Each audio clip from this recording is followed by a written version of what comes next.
রাজার ঘরে ছোট রানী এলো পদ্মাবতী, রানী পদ্মাবতী।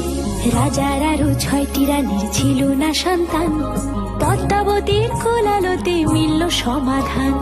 বছর যেতে জন্ম নিল 7 ছেলে 1 মেয়ে, হয় খুশির আকাশ হঠাৎ কালো মেঘে গেল ছেয়ে। হিংসেতে যায় জ্বলে পুড়ে বাকি 6টি রানী, যুক্তি করে ঘটায় ওরা 7 কুমারের হানি।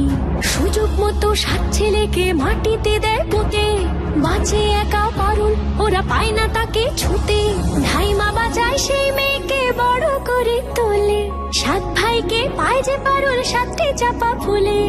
এত কিছুর পরেও রাজার বিপদ যে কাটে না, সূর্য নগরে সুখের সূর্য আর ওঠে না। হিংসা বিবাদ বিচ্ছেদ আর প্রেমের কাহিনীতে পারুল বোন কি পারবে 7 ভাই চম্পাকে জাগাতে।